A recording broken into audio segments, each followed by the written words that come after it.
conforme orientado hoje na Escola Bíblica Dominical. O tema das mensagens hoje e toda a obra é oração e trabalho. Oração e trabalho. Para aqueles que gostam, têm prazer de meditar e estudar a palavra de Deus, é muito interessante esse texto aqui. Busquei entre eles um homem que estivesse tapando o muro. Qual muro? O mesmo muro, 170 anos antes de Neemias, preste atenção. Deus olha para aquela construção que agora está em ruínas no tempo de Neemias. Está em escombros.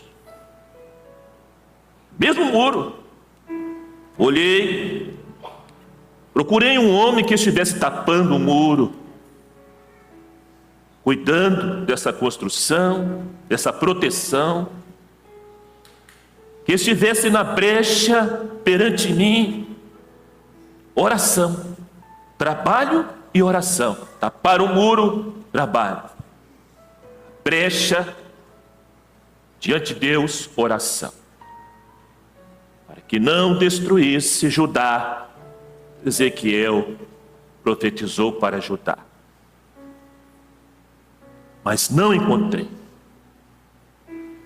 Não achei ninguém interessado.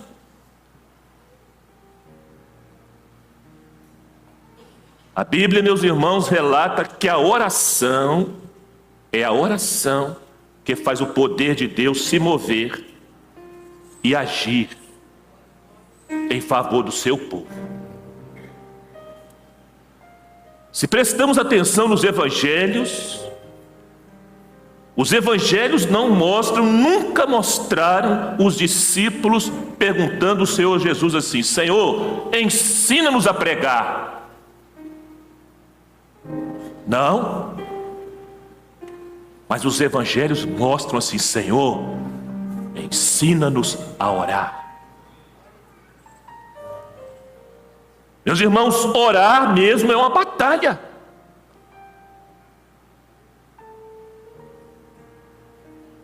É como o pastor de Deuti falou hoje, é mais difícil que quebrar pedra. Porque nossa mente divaga, ela fica difusa, com 3 minutos já acabou seu repertório. A Bíblia mostra que a nossa maior força está em nossos joelhos. Quando dobramos diante de Deus em oração, meus irmãos, a Bíblia mostra com clareza que a oração é a força mais poderosa da terra. Tão poderosa que um dia Josué orou. E na linguagem deles que não conheciam, a rota, o sol parou. Terra que parou. É a força mais poderosa da terra. A Bíblia mostra que Deus é soberano. Deus pode agir sem nós. Deus pode agir através de nós, mas aprove a Deus agir por intermédio. Preste atenção, aprove a Deus agir por intermédio das orações do seu povo.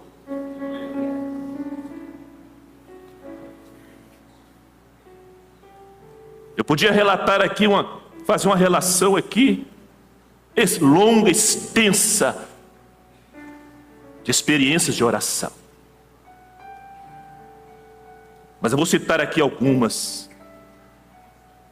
Porque Deus está procurando nesta hora, meus irmãos, quem está tapando o muro, quem está realizando a obra e está orando. Deus interviu de modo salvador na vida de Ló e sua família, porque Abraão orou, seu tio orou,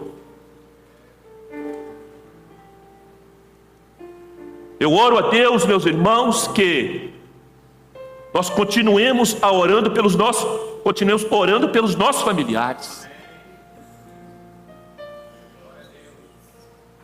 Eu oro a Deus para que a igreja de Castanheiras não abra mão disso. Mesmo que eles estejam lá em Sodoma e Gomorra hoje, mas a oração está chegando. Ló orou, Abraão clamou, intercedeu, e na hora do juízo Deus se lembrou. Foi por causa da oração de Abraão que Deus livrou Ló e sua família. Continuemos orando pelos nossos familiares. É uma batalha, oração é uma batalha. Eu vejo na Bíblia Jó atravessando o vale escuro do sofrimento e da dor, e seus amigos o acusam. Ele perdeu os filhos, ele perdeu os bens, ele perdeu saúde, ele perdeu o apoio da esposa, ele perdeu a solidariedade dos amigos, eles o acusam. E a Bíblia diz que ele faz aquilo que meus irmãos, não vamos ser hipócritas, não vamos tapar o sol com a peneira. A coisa mais difícil que tem é você orar por alguém que fala mal de você. Não é fácil orar por alguém que fala mal de você, que criticou seu filho, criticou sua filha, criticou sua roupa, as tolices que nós damos muito valor. Mas diz a Bíblia que Ló intercedeu pelos seus amigos. E diz a Bíblia que a partir da intercessão de Ló pelos seus amigos, Deus restaurou a sorte de Jó. Mas não é fácil. Ao invés de nutrir rancor e mágoa pelos seus amigos, ele ora. Ele ora. Ao invés de nutrirmos, amados, ressentimentos e rancores por aqueles que falam mal de nós, oremos por eles. Sabe o que vai acontecer? Deus vai restaurar a sua vida. Mas não é fácil, não. Eu vejo a oração de Ezequias, um rei, e nós conhecemos já a história. O profeta Isaías entra diante do rei e diz: tem um recado para ti, ó rei. Põe em ordem a tua casa, porque morrerás, não viverás. A sentença estava lavrada. E diz a Bíblia que Ezequias temeu. Ele virou-se para a parede. Vamos supor que aqui fosse o trono dele. Quando ele recebe a sentença, ele se vira para a parede. Ele dá as costas para o trono. Ele dá as costas para o prestígio. Ele dá as costas para as suas vaidades. Ele dá as costas para a sua autoridade como rei. Ele dá as costas para tudo aquilo que era importante materialmente para ele. E ele chora. Ele clama. E ele pede misericórdia. E Deus ouve na hora. Tanto é na hora que Isaías estava no pátio ainda, e o Senhor manda para Isaías voltar. Volta lá, Isaías, porque eu ouvi a oração de Ezequias. Eu ouvi a oração dele. E eu vou acrescentar mais 15 anos. Ah, meus irmãos, como é difícil dar as costas para o mundo, hein?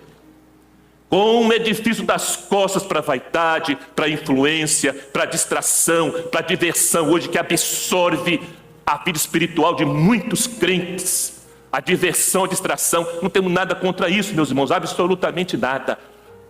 A partir do momento em que isso toma o lugar de Deus na nossa vida. É difícil dar as costas para prestígio, para sucesso, para reconhecimento, para elogios. Nosso ego gosta de ser massageado. Mas ele deu as costas. E ele chora, ele clama, ele ora, ele pede misericórdia e Deus ouve. Equivoca-se completamente aqueles que pensam e dizem que a oração não pode mudar as situações, pois a oração muda. Porque o próprio Deus está nos dizendo pela sua palavra que Ele pode mudar as situações através da oração. A igreja só vence e só avança de joelhos, em oração. Eu creio, meus irmãos, que muitos aqui hoje precisam redescobrir o poder de Deus através da oração. Para mim, a oração é um dos maiores atos de fé. Porque você se ajoelha, você entra num banheiro, você entra num quarto, seja lá onde for, e você fecha os olhos e fala com Deus que você não está vendo, mas que você confia, e você crê, e você chora, e você clama, e você abre o seu coração, e você rasga a sua alma, e não ouve nenhuma voz, mas você levanta seguro de que Deus ouviu. Há batalhas travadas contra nossas vidas, irmãos. Há batalhas travadas contra nossas famílias. Alguém tem dúvida disso aqui? Os muitos perigos que cercam a nossa família e nossas vidas. Orquestrações que conspiram contra a família para destruí-la, para minar seus valores, para inverter os valores éticos e morais. Não são apenas, irmãos, influências humanas de mentes corrompidas. Não é apenas isso, são forças espirituais terríveis agindo. Desenhos animados capazes de ensinar as crianças: vai lá agora, pega uma gilete, corta o seu pulso aqui e o seu pulso aqui, espere o sangue. Desenhos animados, e pais deixando crianças inocentes ver esse tipo de desenhos, e milhões de crianças no mundo estão fazendo isso, achando que aquilo é uma brincadeira e dando cabo de sua vida. Isso não é apenas, irmãos, mentes corrompidas, há uma influência maligna terrível nisso. Não se vence, meus queridos, essa influência maligna terrível. Não se vence com conselhos, com psicologia, com pedagogia. Não se vence, só se vence com oração. Aleluia!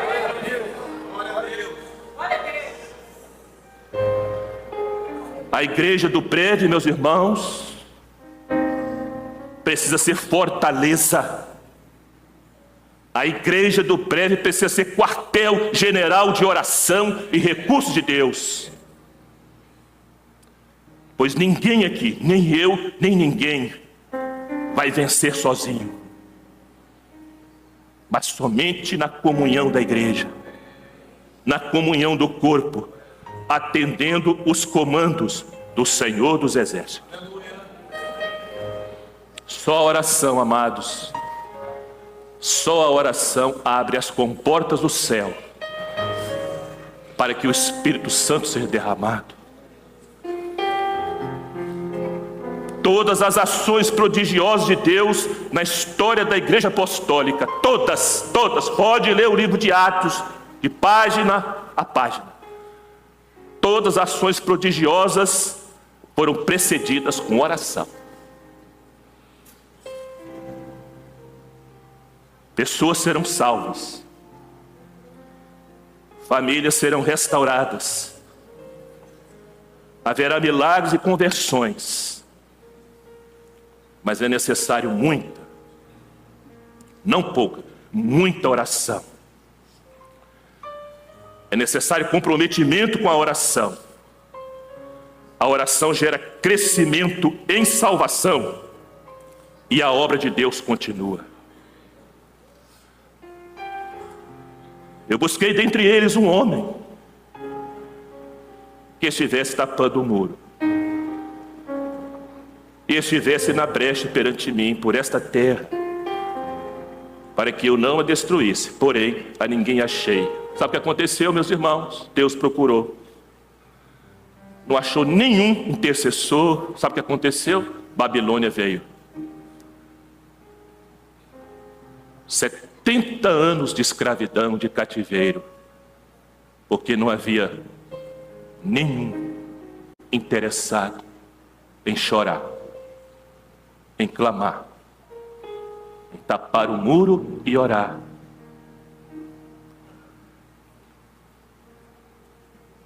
Vou encerrar, meus irmãos, por incrível que pareça, viu? Vou contar uma experiência de irmãos que eu tive agora, vindo para a igreja.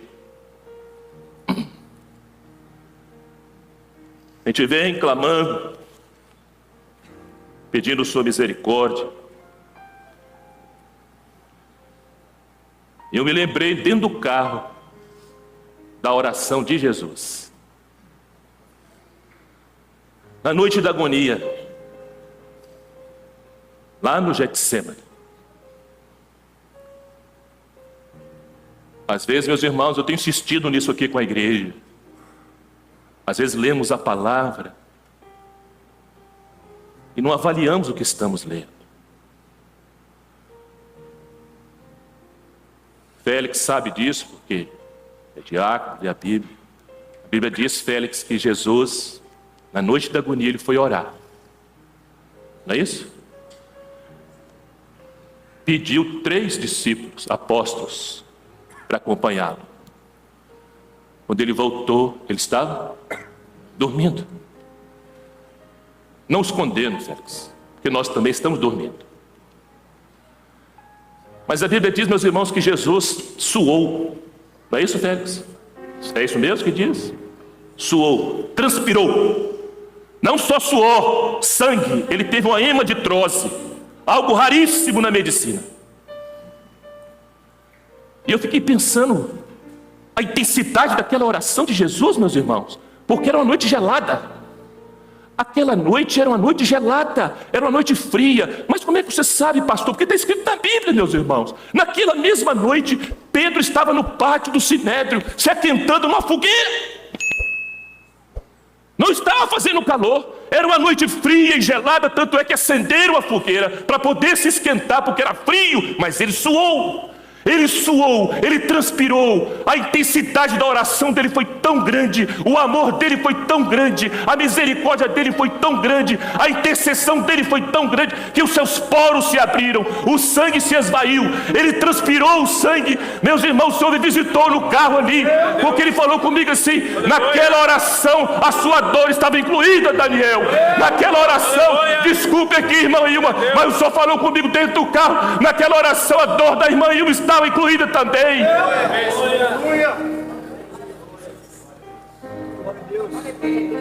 Meus irmãos,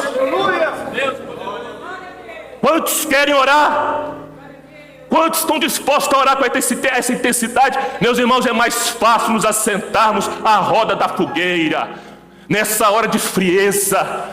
Nessa hora de gelo espiritual, há uma fogueira de vaidades acesa, há uma fogueira de interesses, há uma fogueira de sedução, e muitos crentes, eu não estou falando de quem não é crente, estou falando dos crentes, há muitos crentes mais interessados em estar ao redor das fogueiras da vaidade, das fogueiras que o mundo está acendendo. Eles estão mais interessados nisso do que estar no Getsemane, orando, porque é difícil orar, é difícil ir para o Getsemane, porque o Getsemane é um lugar de moenda.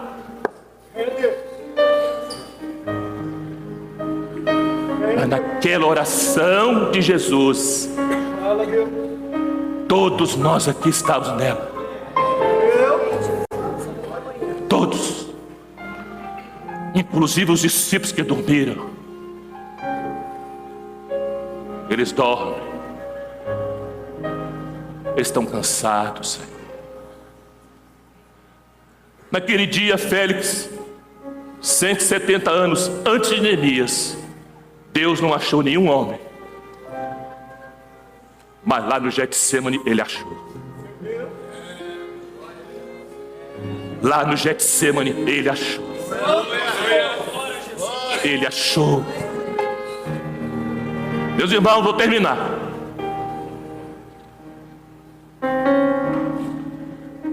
Vou fazer uma pergunta aqui, principalmente para aqueles que estão em provas, para aqueles que estão passando pelo vale da dor, pelo vale das lágrimas. Vou fazer uma pergunta: como ter gratidão numa hora dessa? sem entender os planos de Deus. Como ter gratidão? Como ter gratidão sem entender os planos? Sem entender os projetos de Deus? Como ter gratidão, meus irmãos? Só de uma forma, queridos, só pela oração. Meus amados, como confiar sem entender? Como confiar sem entender? Nós ficamos sabidos, meus irmãos, nós ficamos muito sabidos, nós ficamos catedráticos na fé. E nós então hoje queremos entender primeiro, para depois confiar, mas a Bíblia não ensina isso. A Bíblia ensina, confia primeiro, depois te explico. Foi assim com Abraão. Abraão, sai da tua terra, sai da tua parentela. Como, Deus? Está tudo bem aqui, eu vivo bem com a minha família, está tudo certo, não tem nenhum problema. Sai da tua terra, sai da tua parentela e vai. Eu vou te mostrar. Ele não recebeu bússola, não recebeu mapa, não recebeu GPS, não recebeu nada. Sai que eu vou te mostrar. Ele confiou. Fácil de pregar, meus irmãos. Qualquer um pode pregar isso aqui. Fácil de pregar, difícil de viver. Hoje não é mais assim, irmãos. Desculpe minha franqueza, queridos, mas eu penso que 99% de nós crentes, inclusive eu, que estamos aqui, não íamos sair do jeito que Abraão saiu. Nós íamos pensar, não, eu quero saber a rota, eu quero saber o que vai ter lá na frente, eu quero saber por quê primeiro. Nós queremos entender primeiro para depois confiar, mas a fé não é assim. A fé é confiar primeiro para depois entender, e isso só através da oração. Só através da oração. Só através da oração. É só através da oração.